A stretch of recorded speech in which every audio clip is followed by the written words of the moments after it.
Din punctul meu de vedere, și v-am spus asta în foarte multe clipuri, mașinile trebuie achiziționate în funcție de nevoie. Am văzut în ultimul timp din ce în ce mai mulți șoferi super ofuscați pe faptul că orașul nu crește proporțional cu mașina lor. De câte ori în mașina voastră aveți mai mult de 1, respectiv 2 pasageri? Dar problema, dacă aș fi avut o mașină mai largă, ar fi fost colțul din dreapta față în cazul acesta. Deci ideea acestui clip e felul următor.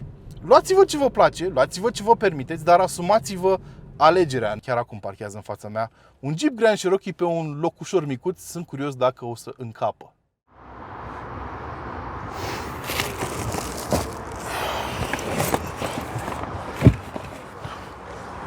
Oh, hei, salut! Scuze, m-ați prins într-un moment puțin delicat. Am venit la cumpărături și momentul ăsta mi-a dat o idee de clip, pentru că sunt cu un Opel Corsa, Yes, of course. și e o mașină care, după standardele zilelor noastre, ai putea spune că este mică. Dintotdeauna a fost o subcompactă și te-ai gândit că nu este neapărat cel mai bun model pe care să-l folosești pentru aprovizionare de la Metro. Dar asta mi-a dat un pic de gândit, pentru că, după cum poate bine știți, în ziua de azi toată lumea își cumpără SUV-uri, crossover de toate dimensiunile, dar cei care mă urmăresc de mult timp știu că eu nu sunt neapărat fanul acestui tip de caroserie.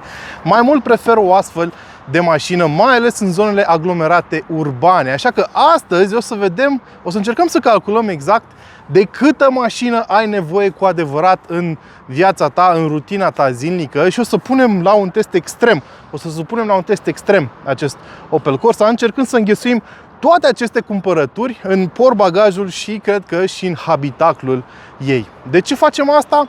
Pentru că de foarte multe ori avem impresia că ne trebuie o mașină mult mai mare decât avem nevoie cu adevărat. Mai mult decât atât, probabil ați observat în comunicatele de presă ale producătorilor auto faptul că atunci când vine vorba de capacitatea de stocare din portbagaj, ni se oferă niște cifre foarte seci. De exemplu, în cazul lui Opel Corsa, ni se spune că avem 309 litri la dispoziție, iar dacă rabatăm banchetele, ajungem până la un pic peste 1000 de litri, 1081 de litri. Dar ce înseamnă asta cu adevărat pentru tine, utilizatorul mașinii? Ei, asta o să încercăm să aflăm astăzi. Nu, cumpărăturile astea nu sunt doar pentru mine, cumpărăturile astea sunt pentru restaurantul iubitei mele, dar doar pentru o parte din zilele săptămânii, da? Deci nu vă gândiți că asta, ce avem noi aici, ajunge pentru mai mult de câteva zile. Dar am vrut să facem aprovizionarea cu această mașină, să vedem cum ne descurcăm. Așa că astăzi o să vorbim despre cât de practică e mașina asta, cum se conduce prin oraș, cât de ușor este să o parchezi și să găsești spații disponibile pentru ea și, bineînțeles, o să detaliem tot ce s-a schimbat pe facelift-ul lui Opel Corsa.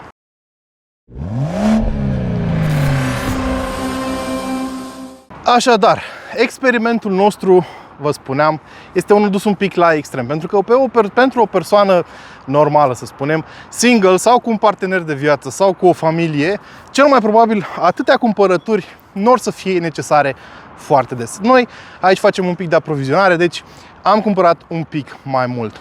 Ideea de bază este să vedem cam cât din acest coș putem să punem într-un spațiu destul de limitat pe care îl are Corsa la dispoziție. Și cred că dacă n-am fi făcut această aprovizionare pentru un restaurant, pentru chiar și o familie normală, cumpărăturile astea ar fi de ajuns pentru, să spunem, o săptămână, cred că chiar și mai mult, depinde cât de mult consumați. Haideți să vedem câtă apă încape. Începem cu apa, pentru că este modulară și putem să o punem mai ușor în mașină.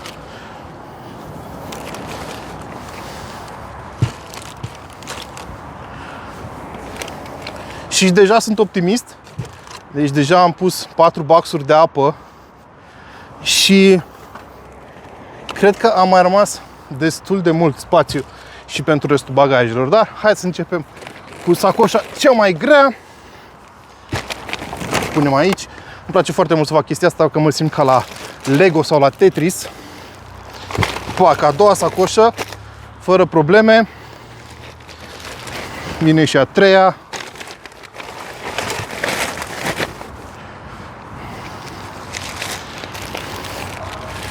Încă una.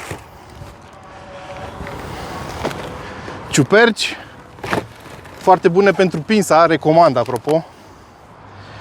Și lichid de spălat geamurile. Și iată cum a dispărut totul în portbagajul unui Opel Corsa. Deci, cum vă spuneam, când te uiți pe hârtie, s-ar putea să spui că 309 litri, domnule, nu sunt chiar atât de mulți. Mie mi se pare absolutamente de ajuns.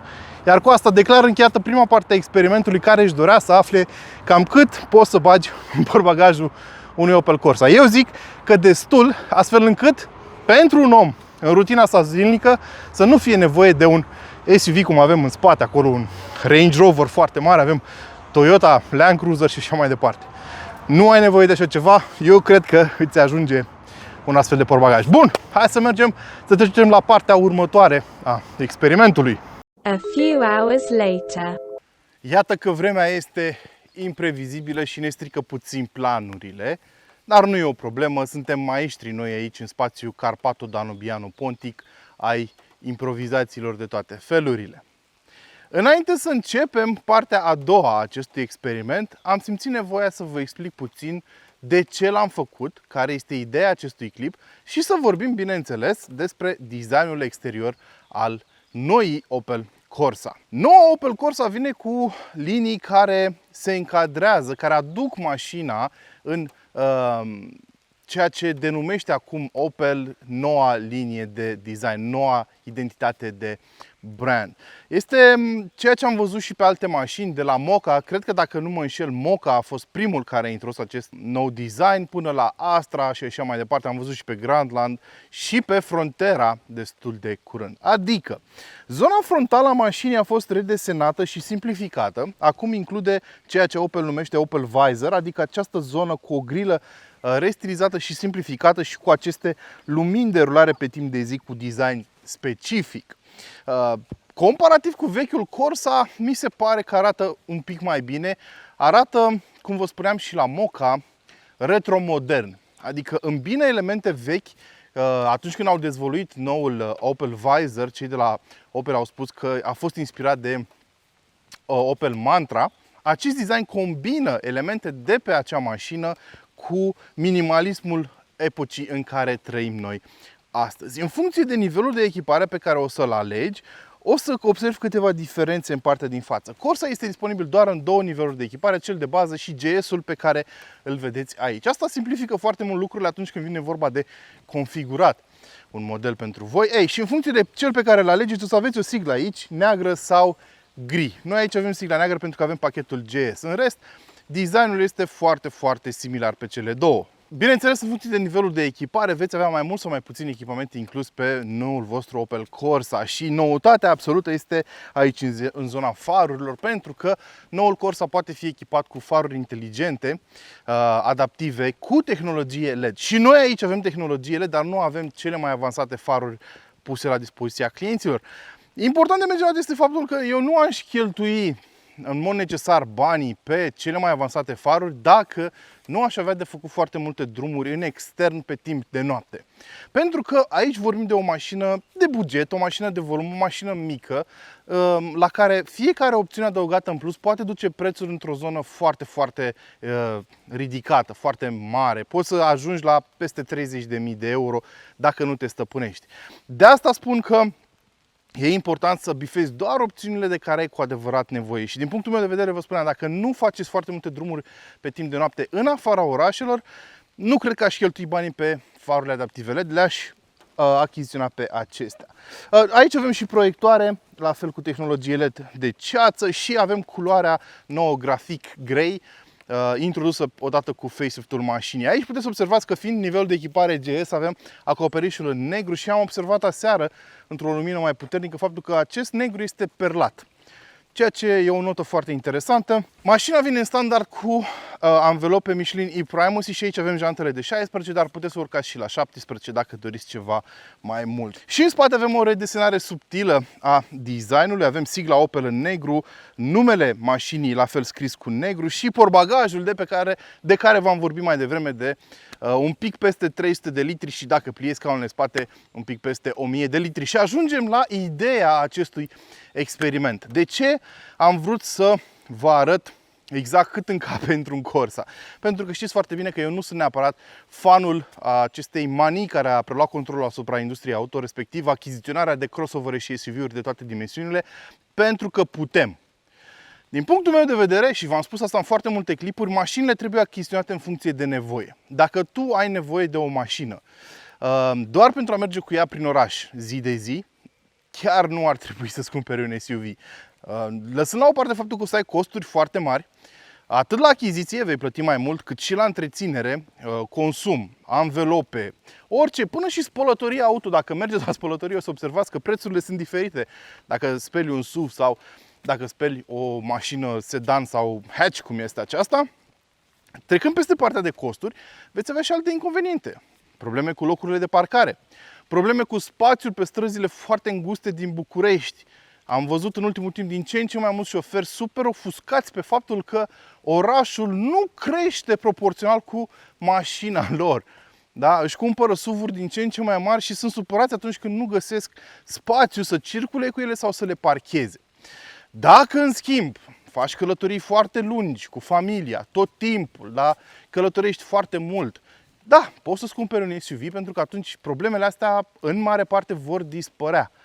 Vei putea călători în confort absolut cu familia, unde te duci tu în stațiuni și așa mai departe, s-ar putea să găsești foarte ușor locuri de parcare și așa mai departe. Îl vei folosi la capacitate maximă. Dar pentru traiul zilnic al multora dintre noi, pentru rutina zilnică, o mașină de genul acesta este de ajuns. Și asta vreau să vă demonstrez cu acest clip. Ați văzut deja cât de multe bagaje am putut să bag în portbagaj și, apropo, nici măcar nu am pliat scaunele spate. Și sigur, unii dintre voi vă spune, da, dacă pliezi scaunele din spate o să pierzi 2 locuri în mașină. Corect, argumentul este corect. Dar fiți sincer cu voi, de câte ori în mașina voastră aveți mai mult de 1, respectiv 2 pasageri? De câte ori? Eu personal vă spun că 90% din timp sunt singur în mașină. Să spunem 70% de când am pe cineva în viața mea și stă lângă mine în dreapta, dar în continuare, locurile din spate de cele mai multe ori nu sunt folosite. Și de cele mai multe ori ne cumpărăm mașini atât de mari încât nu mai încăpem pe străzi cu ele și suntem singuri în mașină și avem maxim ca bagaj o sticlă de Pepsi. N-am nimic cu Pepsi, Coca-Cola, ce vreți voi. Așadar, acum o să ne urcăm în mașină și o să mergem în oraș, acolo unde cred eu că va sălășlui mașina asta foarte mult timp și acolo unde cred eu că își poate arăta avantajele. Și vă voi descrie cum se conduce, o să încercăm să găsim niște locuri de parcare, să vedem diferența față de SUV-uri, să vedem cât de ușor se parchează mașina asta și ce avantaje are. În practic, pot să vă spun de pe acum că lungimea e de undeva un pic peste 4 metri și lățimea de 1,76 o face o candidată foarte, foarte bună pentru o mașină de folosit în mediul urban. Yes, of course. Iată, ne ajungi înapoi în București, urbea noastră, cea aglomerată de toate zilele și voi încerca să vă transmit exact cât de ușor e de condus mașina asta pe drumuri destul de aglomerate. Suntem undeva în zona Arcului de Triunf, aici unde până acum nu foarte mult timp, mare parte din străzi aveau dublu sens, acum au devenit sens unic, dar în continuare, chiar așa cum puteți să vedeți din filmare, ele sunt destul de înguste și chiar acum căutăm un loc de parcare. Să spunem că avem treabă aici în zonă și vrem să parcăm mașina ca să ne facem treaba. Haideți să vedem cât timp ne ia să găsim un loc de parcare. Și vă asigur că ne va fi mult mai ușor cu mașina aceasta decât ne-ar fi fost cu una ceva mai mare, pentru că puteți observa cam cât de înguste sunt străzile. Și problema este că atunci când ai un SUV mare, bine, aici deja am dat de o stradă ceva mai largă și am găsit și un loc de parcare chiar. Dar problema, dacă aș fi avut o mașină mai largă, ar fi fost colțul din dreapta față în cazul acesta, care probabil că s-ar fi apropiat periculos de mult de duba portocalie din fața noastră. Da? Dar așa, cu acest Opel Corsa, am parcat instantaneu. Și e interesant că în fața mea se află un Suzuki Swift, altă mașină mică, subcompactă, și în spate avem un Peugeot 107, din cât îmi dau eu seama. Iarăși, ieșirea de pe acest loc de parcare va fi facilitată de dimensiunile compacte ale mașinii. Cu un SUV probabil mi-ar fi fost mult mai greu să mă descurc pe aceste străduțe, dar iată, cu un Opel Corsa de undeva la 4 metri lungime, totul a fost în regulă. Închipuiți-vă dacă aș fi avut un SUV de 4,5 metri, cum e un SUV compact în zilele noastre, da? Deci, nu știu, ceva de talia unui 3008 sau a unui Tiguan, o mașină foarte populară în zilele noastre, sau Qashqai, la fel. Sau dacă aș fi avut chiar și o mașină mai mare, nu știu, să spunem un XC90 care ajunge aproape de 5 metri sau un X5 și așa mai departe. Găsirea unui loc de parcare în acea situație, și e o situație pe care o vei întâlni destul de des în București, ar fi fost mult mai problematică. Și avantajele lui Corsa nu se termină aici. Yes, of course. Am stabilit deja că un Opel Corsa, o mașină subcompactă de dimensiunea asta, îți va oferi câteva avantaje, cum ar fi găsirea unui loc de parcare foarte ușor, manevrabilitatea foarte bună, despre asta vreau să vorbim acum. Corsa se conduce foarte ușor în oraș, dar avem și o configurație care ne permite asta. Nu toate Corsele vor fi la fel. Haideți să vorbim puțin despre motorizările și transmisiile disponibile. În primul rând, gama începe cu și se cam termină cu motorul pe care îl avem și noi pe mașina asta. Este clasicul 1.2 PureTech în 3 cilindri, cu un update tehnic. Știu, mulți dintre voi ați auzit de câteva probleme pe care le-a avut această mașină cu distribuțiile, cu cureaua de distribuție care avea tendința să obtureze, să se roadă în timp și să obtureze sorbul de la baia de ulei. Nu mai există această problemă pentru că acum motoarele au distribuție pe lanț. Deci problema aceea s-a rezolvat. Și în sine motorul acesta este derivat din motorul de 1.6, care are o vechime foarte mare în industrie și e destul de fiabil pe partea asta și livrează destul de multe performanțe. Și spuneam că gama începe cu acest motor și se termină cu el, pentru că în România nu poți să-ți cumperi momentan, cel puțin, motorul de 1.5 diesel care este disponibil pe Corsa pe alte piețe, și cam tot ce poți să-ți cumperi este 1.2-ul acesta cu diverse niveluri de putere, hibridizat sau nu. Gama începe cu motorul aspirat cu 75 de cai putere și cutie manuală, apoi urcăm un pic mai sus, avem același motor turbo cu 100 de căluți și apoi cel cu 130 de cai. Și avem și versiunea hibridizată cu 136 de cai putere. Poți să-ți cumperi cutie manuală, cum vă spuneam, pe versiunile entry level, sau poți să-ți cumperi cutie automată cu 8 rapoarte, cum avem și noi pe mașina aceasta. Noi aici avem versiunea de 100 de cai putere și mai poți să-ți cumperi, cum vă spuneam, versiunea hibridă. Aceea vine doar cu transmisie automată, cu 6 rapoarte și dublu ambreiaj. Este un mild hybrid pe care chiar abia aștept să-l conduc, sunt foarte curios de el. Iar la extrema gamei vei găsi și un propulsor pur electric cu 136 sau 156 de cai putere, în funcție de preferințele tale. Dacă consideri că chiar ai nevoie de 156 de cai putere prin oraș și v-am demonstrat într-un clip anterior că n-ai nevoie, poți să-ți cumperi acea versiune. Noi aici avem versiunea de 100 de cai putere și vă spun, pe caroseria asta e de ajuns. N-ai nevoie de mai mult și să vă dau un secret așa din casă, poți să-ți faci un soft dacă vrei la niște băieți pricepuți, cum e TCM Tuning, de exemplu, și îl duci la 130 de cai din soft. Ele, pe partea tehnică, sunt fix aceleași motoare. Combinat cu această cutie de viteze, să navighezi pe străzile aglomerate din București e aproape o plăcere. Bine, nu o să spun că e o plăcere 100%, pentru că traficul din București e pur și simplu înnebunitor de foarte multe ori, dar măcar poți să reduci parte din stresul ăsta folosind o cutie automată de viteze. Servodirecția este foarte ușoară, mașina are o suspensie confortabilă, deși pe alocuri e un pic zgomotoasă, mai ales partea din față, peste denivelările foarte abrupte și ascuțite, dar în mare te vei simți foarte confortabil la bordul acestei mașini. Mi-ar fi plăcut să avem și o tapiserie de piele, dar îi înțeleg pe cei de la Opel când au decis să nu oferă o astfel de opțiune, pentru că până la urmă vorbim de o mașină de buget, o mașină de volum. Foarte puțină lume va opta pentru astfel de detalii de lux, da? Pentru că să ai piele pe un Corsa chiar este lux. Și atunci, da, au considerat că nu are rost să se complice. Astea sunt cam scaunele de top, să spunem, îmbrăcate în material textil, dar oferă un suport foarte bun lateral. Și am fost surprins când m-am urcat în mașină de cât spațiu am găsit. Faceliftul nu a modificat substanțial interiorul mașinii. Acum avem într-adevăr un instrumentar de bord similar cu ce am mai văzut pe alte modele Opel. Avem un sistem multimedia care poate fi configurat cu un ecran de până la 10 inch. Noi aici avem versiunea de 8, dar îți faci treaba cu ea absolut ok. Iar volanul a fost și el un pic restilizat. Mașina asta nu este foarte bine dotată, adică nu vorbim de un nivel de echipare maxim, așa cum vedem de obicei pe mașinile de presă, dar mi se pare că e o dotare echilibrată. Adică avem cam tot ce ne trebuie, inclusiv scaune încălzite, volan încălzit, pe mașina asta, cruise control, nu cred că ai nevoie de mult mai mult și prețul este chiar decent. Înainte să ajungem la prețuri și concluzii și rivali, bineînțeles, trebuie să vorbim puțin și despre consum, pentru că asta te va interesa dacă ești un om frugal, cum îmi închipu eu că ești, dacă ai ajuns până aici în acest clip și vrei să afli de ce insist eu atât de mult să-ți cumperi mașina după nevoi, probabil te va interesa și consumul. Prin oraș, mașina aceasta a consumat 7,8 litri la 100 de kilometri, ceea ce mi se pare un rezultat foarte, foarte bun. Dar e de așteptat, ai 100 de cai, ai o mașină de 1200 de kilograme și mi se pare destul de echilibrat.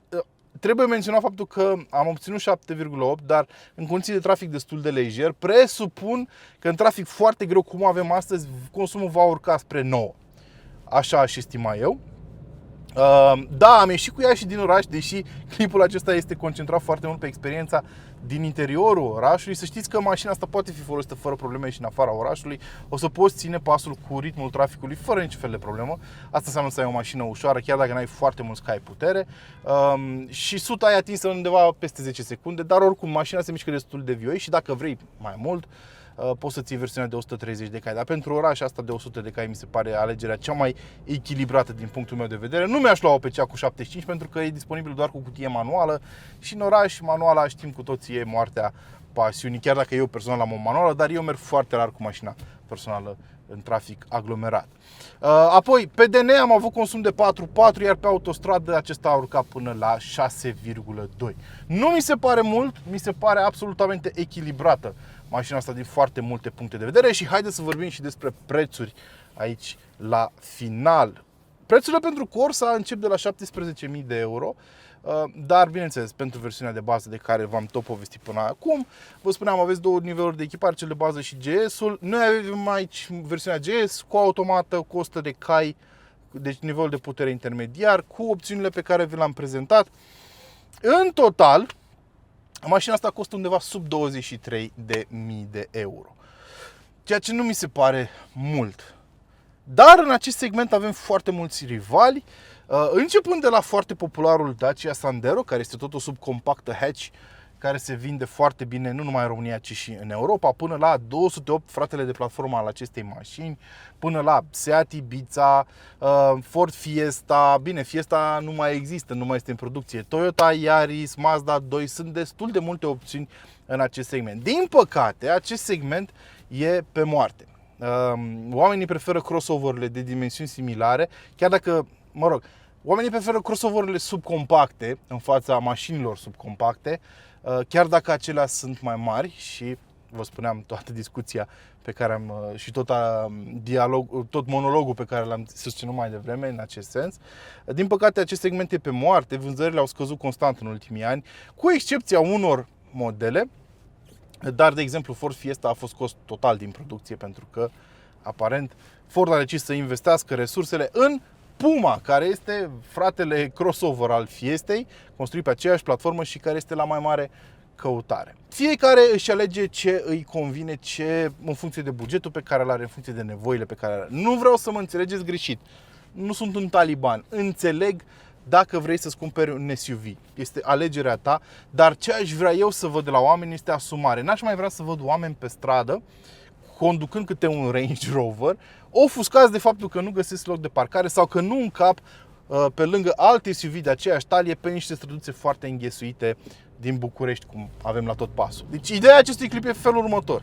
Luați-vă ce vă place, luați-vă ce vă permiteți, dar asumați-vă alegerea. Nu cereți de la ceilalți din jurul vostru, din trafic, care conduc mașini mai micuțe, să facă concesii ca să vă fie vouă bine. Da? Eu întotdeauna mi-am ghidat viața după principiul eficacității, da? Întotdeauna am vrut să am fix atât cât am nevoie, nici mai mult, nici mai puțin. De-aia conduc un hatchback de clasă compactă, pentru că până la urmă am nevoie și eu de ceva spațiu în mașină, dar înțeleg dacă alți oameni vor să trăiască altfel. Ok, dar singura mea rugăminte este să vă asumați alegerile. Chiar acum parchează în fața mea un Jeep Grand Cherokee pe un loc ușor micuț, sunt curios dacă o să încapă. Uf! Mamă!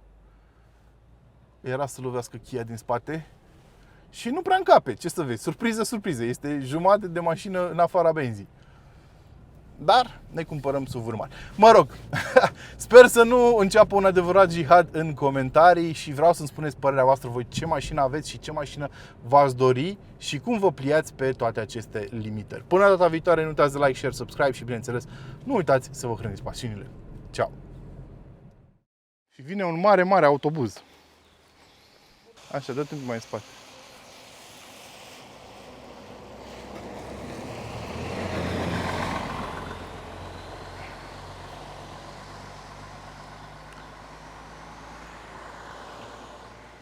Și am uitat cifrele de consum, care sunt în felul următor.